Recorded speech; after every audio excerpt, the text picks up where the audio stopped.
might not have been everyone's cup of tea, but they were making music from the heart. They were making music that they wanted to make. Well, tonight's the 8th Cure drink in London. I initially didn't arrange the first Cure drink, Ange arranged it, and I came along and we talked and thought it'd be a really good idea. I started them about 2 years ago to get together fans after the 96 swing tour. We always have it on a Friday night because a lot of people have to come down or come straight from work, and there's people here tonight from 300 miles away who've made the effort to come down. I sort of emailed everybody that I met from the swing tour, and here we all are.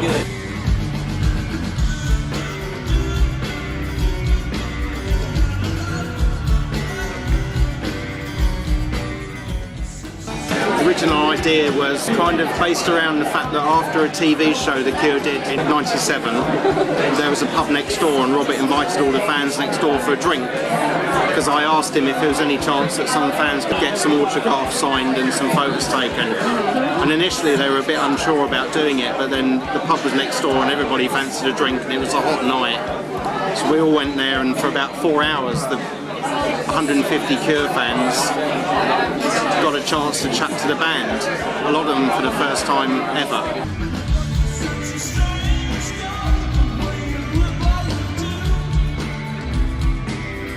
A lot of people who I knew from all the parts of the UK had never met each other, and we'd all sort of met each other on the swing tour, and then we wanted to get back to each other.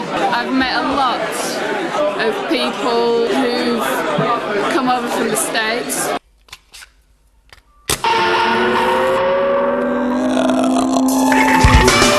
Who've sort of seen my messages that I've sent out to Babel, and you know, to Chain of Flowers. But yeah, I've met a lot of American fans, and a lot of people have contacted me wanting to meet other UK fans. I'm going home tonight to Sheffield. I've like come especially for this, just to meet everybody, because it's the only chance that I get to see everybody apart from gigs. I'm actually travelling more hours than I'm here, but I wanted to be here. So.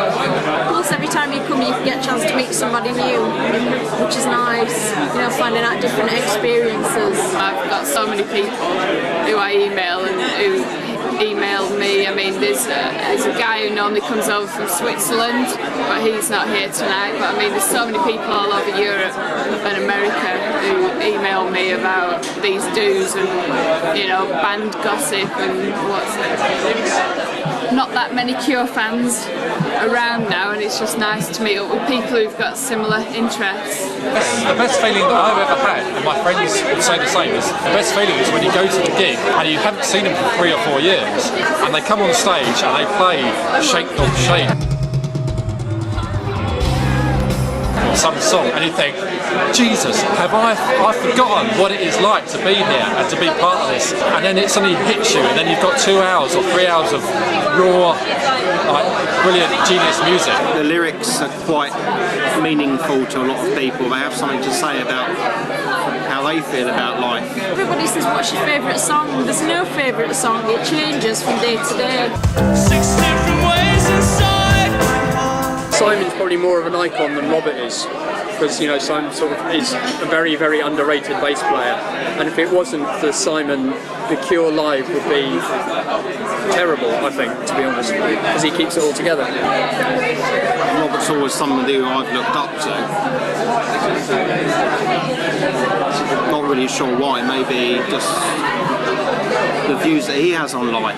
I mean, they're multi-millionaires, but they're not in the Elton John multi-millionaire style. They don't have 6 houses and they don't go to Miami and are seen at all the top parties and hang out with Madonna.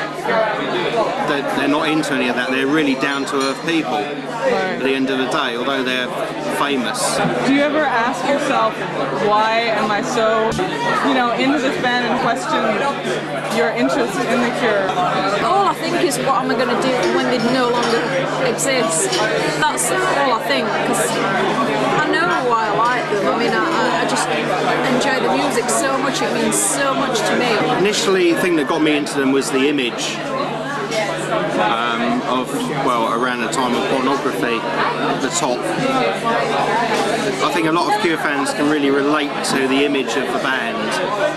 Not so much now, but they looked totally different from anybody else at the time. I mean, I had somebody tonight say, you look like a Cure fan. What does a Cure fan look like?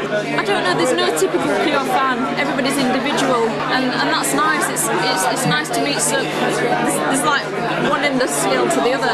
I mean, like, you look at me and you look at other people in here, I don't look like anyone else here, but I don't feel uncomfortable. I think deep down most of the people here don't care what people wear. Right. People do wear black because it's normal. English fans expect to go to a show, not just a Cure show, but any show, like, entertain me. I'm here, I've paid my £17, now you entertain me. And English fans aren't really looking over their shoulder for the band to turn up anyway. So they're more interested in the drink. I think it's more down to the fact that there aren't that many UK fans around at the moment. I mean, there was a lot in '92, but as of, you know, further along the decade, I don't think there are that many people that have stuck with them. But it is nice to sort of meet those that have stuck with them. Yeah, I mean, it's nice to organise them and sort of get everybody together every so often. It's amazing for me to arrange something like that and to pull it off, because it's not often that the band feel comfortable around a large amount of fans. Nobody really hassled them, they just chatted with them all night, really. And we rung up the biggest bar bill in the whole of the pub. The barman afterwards asked me who they were and what it was all about. And I said, well, it's a Cure drink. And then people wrote to me for weeks and weeks after thanking me for it, saying it was totally amazing and could we do it again. And originally I thought, well, yeah, it'd be great, but there's no way the band are going to get involved. And after a period of time I thought, well, it doesn't matter really if the band are there or not, as long as a lot of fans can get together and have a chat, have a drink, talk about their favourite subject.